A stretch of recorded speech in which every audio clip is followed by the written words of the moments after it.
Assalatu wassalam ala ashraf salin wa ala alihi wa ashabi ajma'in. Amma ba'd. Assalamualaikum warahmatullahi wabarakatuh. Mga kapatid Islam, inshallah hindi pa tayo natapos sa Suratul Mulk kasi maraming nangyari sa araw na yon.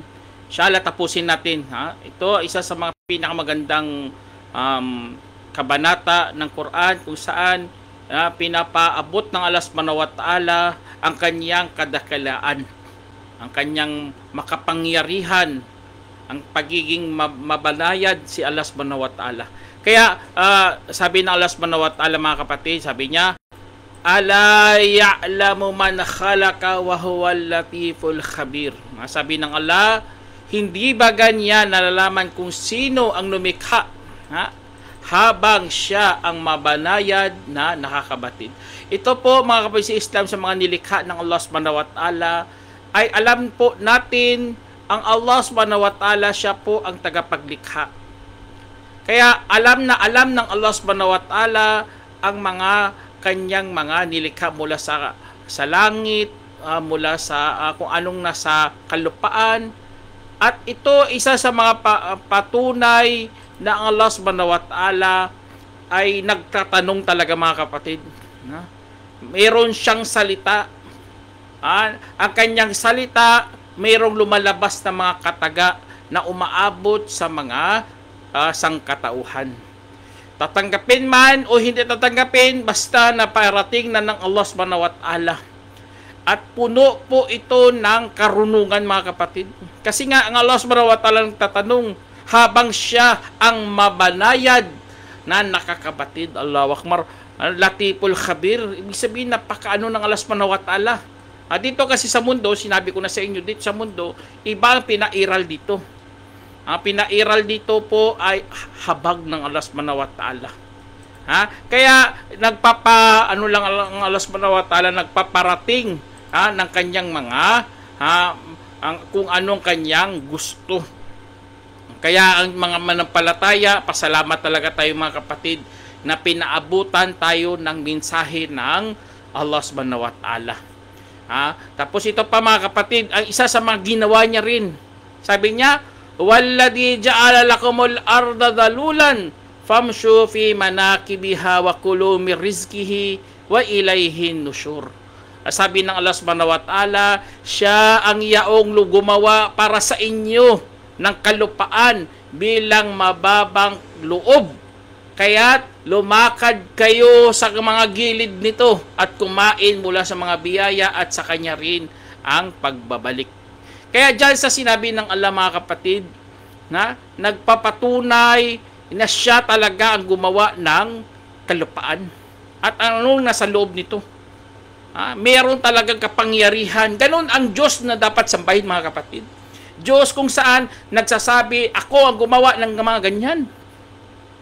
Ayun, kasi ang Diyos, katangian kasi ng Diyos, ang tagapaglikha.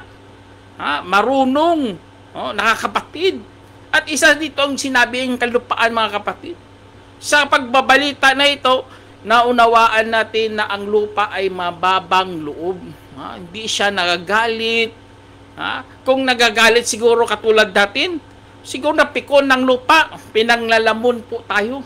Pinasabog ng mga bulkan araw-araw katulad sa ibang planeta. Sa ibang planeta, ang bulkan doon sumasabog araw-araw. Alhamdulillah, ang ginawa ng Allah Subhanahu wa Ta'ala, ginawa niyang lupa na dalul. Ay mayroong mababang loob, mga kapatid. Kaya dahil doon, nagiging napaka-perfecto ng pagkalika ng Allah Subhanahu wa Ta'ala sa lupa, inutusan po tayo na lumakad. Maghanap ng mga biyaya. Kukuha ka ng mga doon, kukuha ka ng mga resources mo, pagkikitaan mo, para gagawin mong negosyo. Utos to, famshu fi manakibiha. Lumakad kayo sa mga gilid nito, at kumain sa mga biyaya. Allahu Akbar, kumain sa mga biyaya nito, mga kapatid. Utos to ng Allah Subhanahu wa Ta'ala. Kaya hindi pwede tayo patulog-tulog, pahintay-hintay. Hindi pwede yun. Dapat lumakad, mag-experience, kumuha ng karanasan sa field. Hindi pwede sa theory ka lang lagi. Ang iba kasi, tingnan nyo mga bata ngayon, ang gagaling sa theory, pero sa mga totoong buhay na, wala na kasi puro cellphone eh. Galing nga sila sa pag-aaral, pero hindi katulad ng naka-expose talaga sa tunay na buhay. Kasi ang karanasan yan ang magtuturo sa iyo sa tamang Kaya dito ng Allah subhanahu wa ta'ala, inutusan po tayo na lumakad sa mga gilid nito, sa mga lupa, mga kapatid. Tapos, wa ilayhi nusyur, at sa kanya rin ang pagbabalik. Kaya bilang mga manampalataya, wag sana tayong malinlang ng mundo, mga kapatid. Kaya dapat ilagay talaga sa ating mga utak na tayo babalik talaga kay Allah subhanahu wa ta'ala. Kasi nga karamihan sa iba, pinuputol nila ito ang pangyayari na ito. Hindi nila alam, kasali po ito sa tunay na buhay ng isang nilikha na babalik po tayo kay Allah subhanahu wa ta'ala. Nahuhusgahan po tayo sa ating mga pinanggagawa dito sa mundo. Kaya sa mga taong nalinlang ng mundo, pakinggan nyo ito mga kapatid. Sa sinabi ng Allah subhanahu wa ta'ala, sabi niya, apa amintum man fis sama ay yakhsifa bikumul arda fa idha hiya tamur. Sinabi ng Allah mga kapatid, naging mapanatag na ba kayo sa sino mang nasa kalangitan na ipapalamon kayo sa kalupaan habang ito'y umuuga?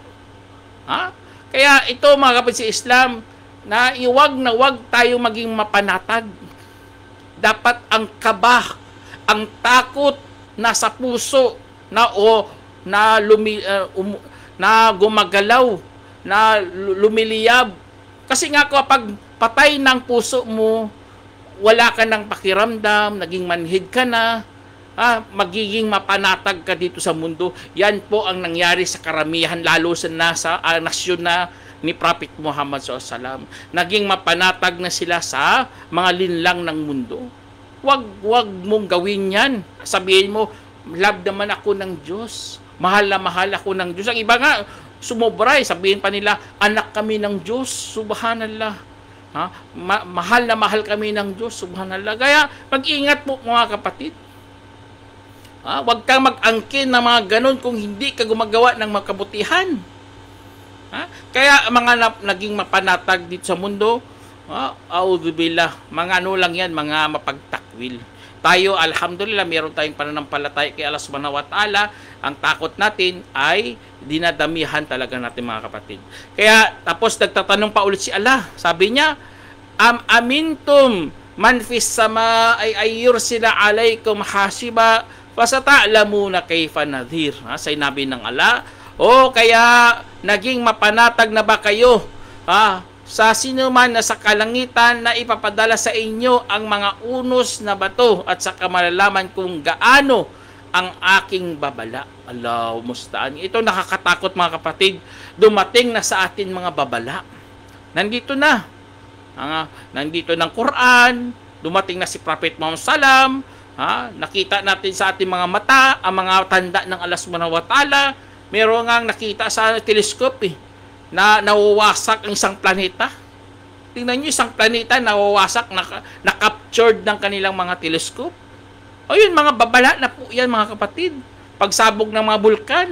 Ano pa dyan, mga kalamidad na nangyari sa atin, mga baha. Yun, mga babala na yun ng Allah subhanahu wa ta'ala. Ang iba kasi, hindi sila makuha-kuha sa Quran, hindi sila makuha-kuha sa mga hadith, makukuha sila sa mga nakikita nila, na nararamdaman nila, naaamoy nila. Nandyan na lahat-lahat, pinakita na ng Allah. Kaya dahil doon mga kapatid, wag talaga tayong maging mapanatag sa mga ganitong mga pangyayari. Dapat alalahanin si Allah. Kung hindi ka sumasamba kay Allah, magsimula ka na sambahin si Allah. Kung hindi ka nagsasala, magsimula ka na magsala. Kung hindi ka nagbibigay ka zaka, magbigay ka na ng zaka. Huwag mo nang hintayin na darating ng mga anghel para hugutin ang iyong kaluluwa. Kasi nga, naging mapanatag ka dito sa mundo, mali. Kasi nga, ang Allah subhanahu wa ta'ala, gagawin niya talagang kanyang tradisyon. Gagawin niya talagang kanyang kapamaraanan. Gagawin niya talaga ano ang kanyang gusto. Kaya, kung maging mapanatag ka kapatid, tingnan niyo, unos ng bato. Uulanan ng bato, nangyari na to sa mga nauna. Katulad kay Firaun, pinaulanan sila ng apoy. Mga iba pa mga propeta. Kaya buti nga sa time ni Prophet Salam, nahati lang ng buwan. Ikaw pinabagsak yun buwan, udubilan na mangyari sa atin. Kaya yun mga mga kapatid, basta wag na wag tayong maging mapanatag. Dapat lagyan talaga ang kaba kay Allah subhanahu wa ta'ala. Di ba meron tayong pag-asam, meron din tayong kaba kay Allah subhanahu wa ta'ala. Ganun na ganun ang manampalataya. Sinasabay talagang dalawa para magiging maayos ang ating pagsamba kay Allah subhanahu wa ta'ala, para magiging dalisay ang ating tamang pagsamba kay Allah subhanahu wa ta'ala. Kaya dahil doon mga kapatid, nagbigay pa si Allah subhanahu wa ta'ala ng paghalimbawa dito. Sabi niya, walakad kadzdzaba alladina min qablihim fakayfa kana nakir. Sabi dito ng Allah, sabi niya, ay talagang pinabulaanan ng mga nauna, mga yaong bago pa sa kanila. Kaya't paano ang aking pagpupuna? Alam naman natin mga kapatid, ang tanong to ng Allah subhanahu wa ta'ala, paano ang aking pagpupuna? Alam natin ang sagot, pinarusahan ang mga nauna. Nakakatakot talaga mga kapatid. Alarming talaga. Ang mga nauna, kapag dumating sa kanilang propeta, nagbibigay ng babala, tapos hindi na sinusunod, pinaparusahan kaagad ng Allah.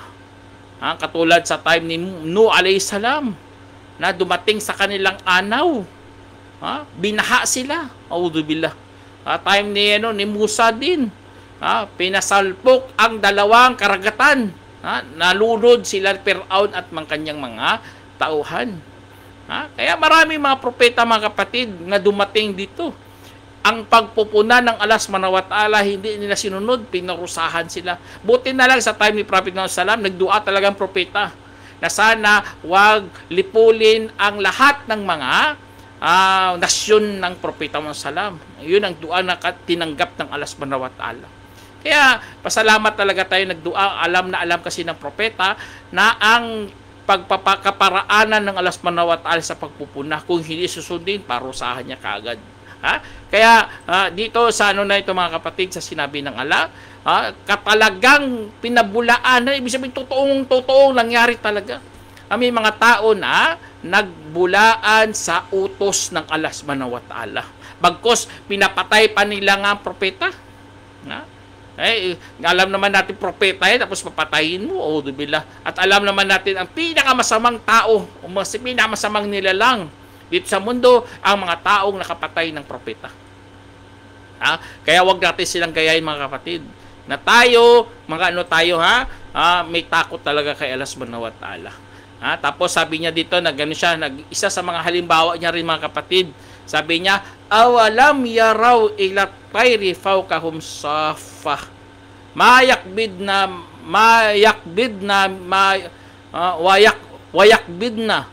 ma yumsikuhunna illa rahman innahu bikulli shay'in nasir. Sinabi ng Allah subhanahu wa ta'ala, sabi niya, hindi ba nila nakikita ang mga ibon sa kanilang itaas na nakabukas ang mga pakpak at tumitiklop? Walang humahawak sa kanya maliban sa mawaing Allah, at sa katunayan siya sa lahat ng mga bagay ay tagamasid. Allahu Akbar. Kaya nagbigay ng example si Allah subhanahu wa ta'ala dito mga kapatid. Ang mga ibon, di mo ba nakikita niyan? Paano yan naka-steady doon sa langit? Pinag-aralan niya ng mga scientists mga kapatid, paano gumawa ng eroplano. Doon nila naunawaan mga kapatid na merong humahawak doon sa kanila na force.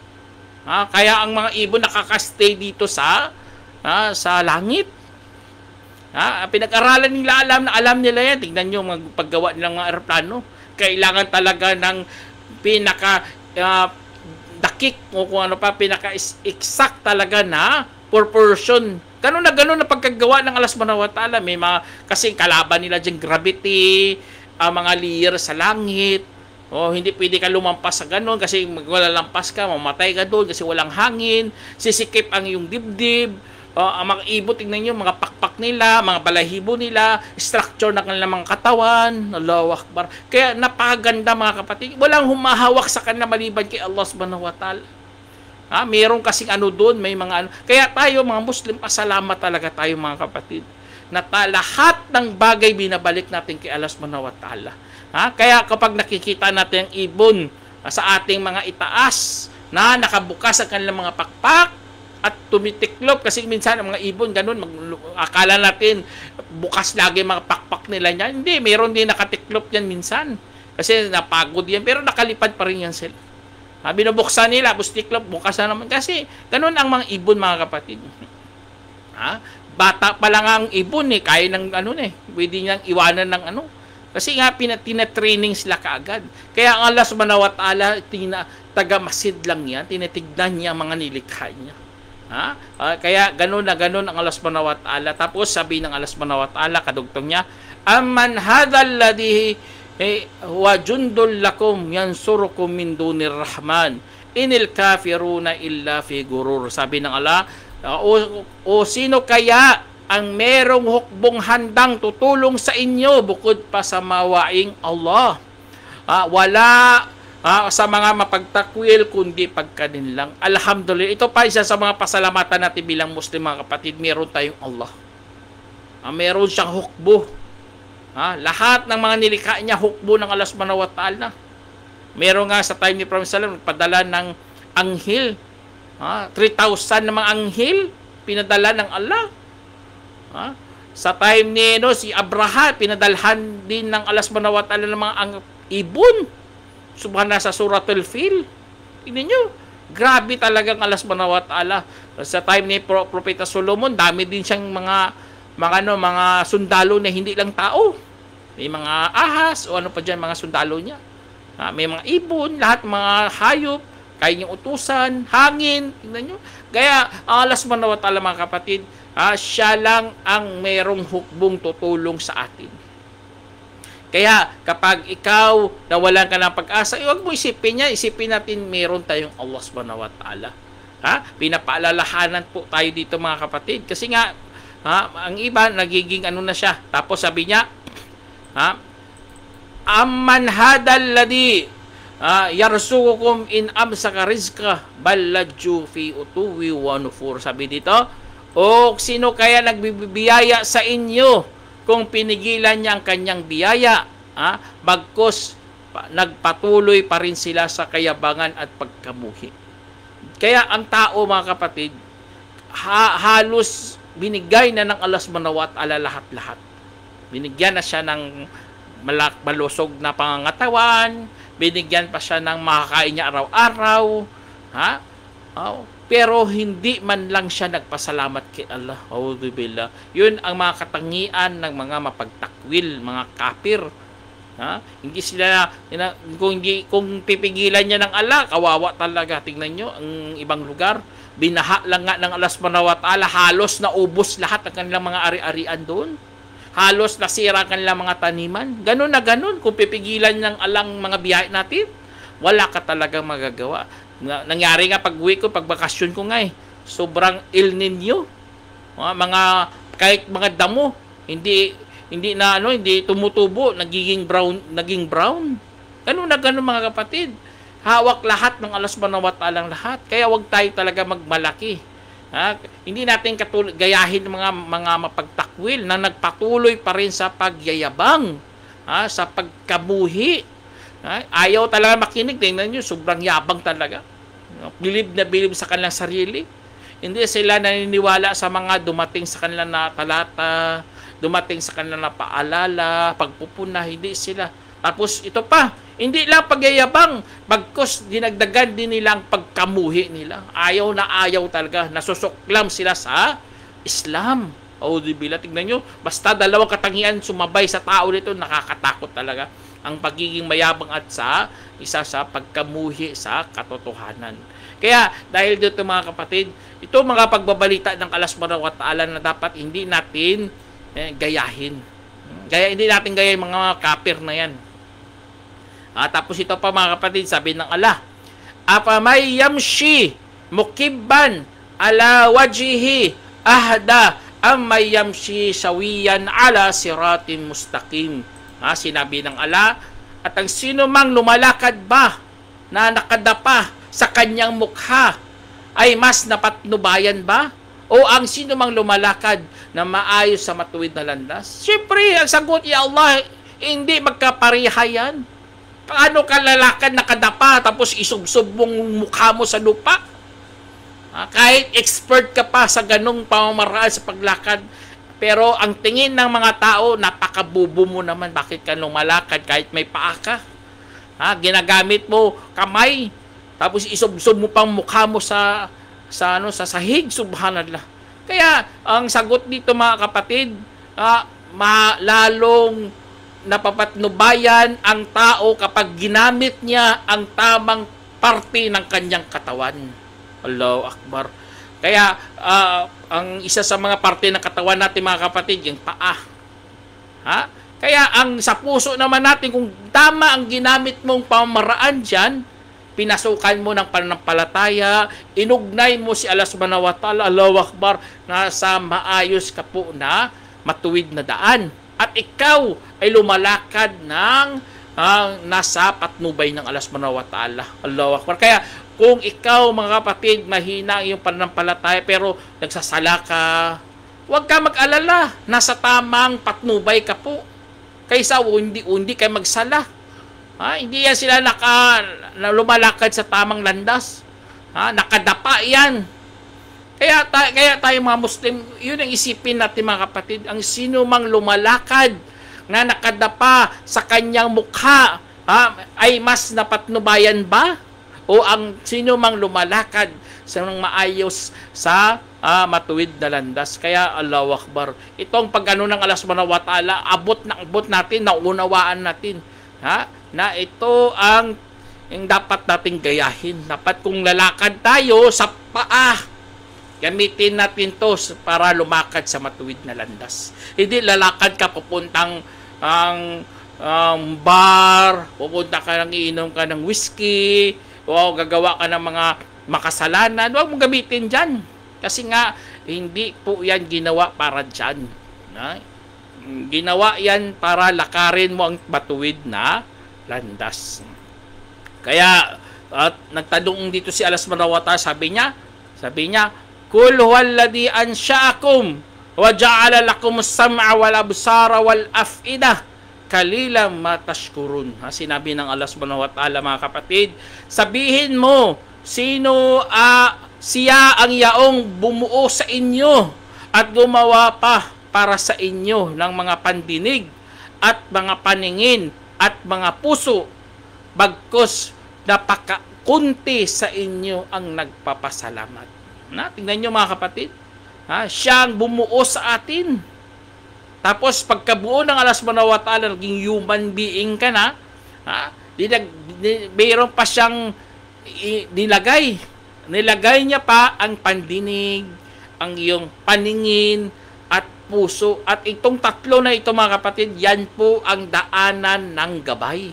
Yun ang daanan ng kaalaman. Yun ang kagamitan para matuto ka sa tamang landas. Ang mata, ang tenga, at ang puso mga kapatid. Pero ang masakit sa lahat, kakaunti lang ang nagpapasalamat. Subhanallah. Sila nagpapasalamat sa kanilang magulang lang, nagpapasalamat sa kanilang sariling talento. Nalimutan nilang Diyos, subhanallah. Mali po yan mga kapatid. Ang iba naman, sobrang yabang, ang gwapo-gwapo ko, ang ganda-ganda ko, kasi minana ko to sa aking mga ninuan. Audubillah. Huwag mong gawin yan kapatid. Kasi nga, baka mapasok ka dito sa sinabi ng Allah subhanahu wa ta'ala. Sabi dito, kalilang matashkurun, magkos napakakaunti sa inyo ang nagpapasalamat. Audubillah. Kaya alhamdulillah, lagi tayo nagpapasalamat kay Allah subhanahu wa ta'ala, lagi tayo makasabi ng alhamdulillah. Tapos kadugtong dito sa sinabi ng Allah mga kapatid, Kul huwalladhi dara'akum fil ardi wa ilayhi tuhsyarun. Siya ang nagpausbong sa inyo sa kalupaan at sa kanya rin kayo magtitipon. Allahu Akbar. Kaya dito sa mundo, wag mong isipin ito lang ang ating patutunguhan. mayroon pang kabilang buhay. Dito, parang biyahero ka lang, manlalakbay, na kapag nakakita ka ng puno, may lilim, nagpalilim ka doon, pinalipas mong ilang oras, tapos kung wala nang mainit, lalakad ka na ganun ang mundo, mga kapatid. Yun ang paggagawa ng Allah subhanahu wa ta'ala sa mundo ng Allah subhanahu wa ta'ala. Kaya pag tayo, mga kapatid, sa kanya pa rin tayo magtitipon. Tapos ito pa, mga kapatid, sinabi ng Allah subhanahu wa ta'ala, wa yaquluna mata hadal wa'du in kuntum sadiqin. Ito naman, sabi nila, kanilang sinabi, ibig sabihin mga walang pananampalataya, kailan kaya ang pangakong ito kung kayo nga'y mga makatotohanan? Pangako kayo ng pangako. Kailan kaya yan? Yun ang mga mga sinasabi ng mga kafir yan, mga kapatid. Tayo nga, takot at takot, tapos sila, ganun pa. Ang kanilang pagtatanong, ayaw matuto. Ang kanilang pagtatanong, may halong pangutya. Ayun ang ibang tao, magtanong, akala mo gustong matuto. Hindi pala gustong matuto. Gusto niya lang mangutya. Kaya, kung kayo nga'y mga makatotohanan, subhanallah, ganun ang tanong. Hindi siya nag-iisip. Kaya sinagot siya dito, sabi ng Allah subhanahu wa ta'ala, Kul innamal ilma indallah wa innama ana nadhirul mubin. Sabi ng Allah subhanahu wa ta'ala, mga kapatid. Sabi niya, sabihin mo, ang kaalaman ay tanging nasa kay Allah at ako ay isa lamang tagapagbabala na malinaw. Tingnan niyo, mga kapatid. Ganun na ganun po tayo. Kapag tanungin tayo ng araw ng paghukom, hindi natin niya masagot-sagot. Wala naman tayong kaalaman dyan. Ang kaalaman nandoon kay Allah subhanahu wa ta'ala. Ang sa atin lang, maghatid lang ng balita. Magbabala lang, katulad ginawa ng Propeta Muhammad sallam. Nagbabala lang siya o kaya nagbibigay ng mga magagandang balita. Kaya ganun, gayahin lang natin propeta. Kapag tinanong tayo, sabihin lang natin, ang kaalaman ay tanging na kay Allah at tayo ang mga tagapagbabala. Kaya yun ang sagot sa mga nangungutya. Akala nila alam din natin kasi ang iba, subhanallah, sumubra talaga, nagpa-predict sila. Ang araw na paghukom, year 2000, ganito, subhanallah. Akala nila ganun lang. Kay Allah yan Isa sa mga isa sa mga ligid po yan. Lihim na kaalaman, hindi yun binibigay ng Allah subhanahu wa ta'ala kahit kanino lang. Kasi nga sa kanya yun bilang Diyos talaga si Allah subhanahu wa ta'ala. Kaya sabi ng kadugtong dito, mga kapatid, falamma ra'awhu zulfatan at sujuhul ladina kafaru wa qila hadal ladhi kuntum tad'un. Sinabi ng Allah, at saka nang nakita nila itong papalapit, naghinagpis ang kanilang mga mukha. Naghinagpis ang mga mukha ng mga yaong nagtakwil. At merong nagsabi, ito na ang dati ninyong hinihiling. Ito na, hinihiling nyo. Ayan na. Kaya maghihinagpis man pala sila, mga kapatid, subhanallah, nakakalungkot na pangyayari kapag ikaw ay nanglalait, nangutya sa araw ng paghukom. Maghihinagpis ka doon. Kala mo lang, masaya ka doon, lalo mga hindi Muslim, maging masaya sila. Hindi. Malulungkot sila doon. Kasi nga ipinakita na sa kanila. Kaya sabi dito ng Allah, Kula ra'aytum in ahlakani Allah wa mammaiya aw rahimana famay yujirul kafirina min adabin alim. Sinabi ng Allah, sabihin mo sa inyong palagay, kung puksain ba ako ni Allah at ang sino mang nakasama ko o kaya patawarin niya kami, sino kaya ang magtatanggol sa mga mapagtakwil mula sa mahapding kaparusahan? Subhanallah, kung iisipin mo talaga ito, mga kapatid, tugma na tugma talaga ito sa mga walang Diyos o kaya mga mapagtakwil. Ayaw nila maniwala kay Allah. Ito, talaga to? Sa inyong palagay, kung puksain ako ng Allah at o kaya patawarin ako ng Allah, sino kaya magano? Kasi dinideny nila si Allah. Sino kaya magtatanggol sa kanila, sarili nila. O mga Diyos-Diyosan nila. Subhanallah, nakakatakot yun sa araw paghukom. Wala makakatulong sa iyo doon, maliban kay Allah. Kaya dito mga kapatid sa Islam, tandaan natin, ang parusa sa araw paghukom ay napakahapdi. Nakakatakot, hapdi talaga doon. Tapos ikaw dito sa mundong sobrang pagyayabang mo dito. Auzubillah. Kaya ingat-ingat din mga kapatid, tayo mga Muslim, huwag na tayong bumalik sa pagtatakwil na yan. Kasi nga nakakatakot lang yan. Tapos sabi ng Allah, Kul warrahmanu amanna bihi wa alayhi tawakkalna fasata'lamuna man huwa fi dhalalim mubin. Sinabi ng Allah, sabihin mo, siya ang mawaing Allah na aming pinapaniwalaan. Sa Kanya lang kami umaasa at saka na malalaman rin kung sino ang mga nasa napakaligaw, napakalinaw na pagkaligaw. Siyempre naman mga kapatid, sa araw ng paghukom, doon natin malalaman lahat-lahat. Doon mo makikita talaga, malinaw pa sa mata mo, makikita na lahat. Kasi nga, masasaksihan mo na doon ang mga tunay na pangyayari. At doon malalaman talaga kung sinong naliligaw. Siyempre, yung naliligaw, sabi nila, mga Muslim, mga ligaw yan. Auzubillah. Sa harap paghukom, kay Allah tayo kumakapit, si Allah tutulong sa atin, sila kawawa talaga. Kasi nga sila po ay mga kafir. Kaya tayo, alhamdulillah, hindi tayo kafir, mga Muslim po tayo. At bilang panghuli mga kapatid, sa sinabi ng Allah, Kula ra'aytum in asbaha ma'ukum gawra pamayatikum bima'in ma'in. Sabi ng Allah, sabihin mo sa iyong palagay, kung ang tubig ninyo ay naging tuyo, sino pa kaya ang magdadala sa inyo ng tubig na umaagos? Subhanallah. Naalala ko talaga to pag uwi ko sa El Niño mga kapatid. Wala talaga, walang ulan, sobrang init, humid, parang Saudi. Ganun na ganun. Kung wala tayong Allah, saan tayo hihiling? Ang iba, grabe talaga, umaasa talaga sa mga technology. Gagawa sila ng red seeding. Gagawa ng mga paraan gamit ang mga technology. Subhanallah, huwag kayong umasa dyan. Umiling, pare kung gagawa ka na, umasa pa rin kay Allah. Magdua pa rin, mag-istisqa pa rin. Wag mo talaga yan, kasi kapag ganun ang pag-iisip mo, ganun ang mindset mo, subhanallah, kukunin niya ng Allah, patay ka talaga. Meron nga ibang lugar ilog, pinatuyo ng Allah subhanahu wa ta'ala. Lahat ng kanilang mga business, lahat ng kanilang mga bangka, wala talaga. Kaya ganun mangyari sa atin mga kapatid, kapag hindi tayo umaasa kay Allah subhanahu wa ta'ala, hindi tayo natatakot kay Allah subhanahu wa ta'ala, ipapatikim talaga yun sa atin. Kukunin niya ang tubig.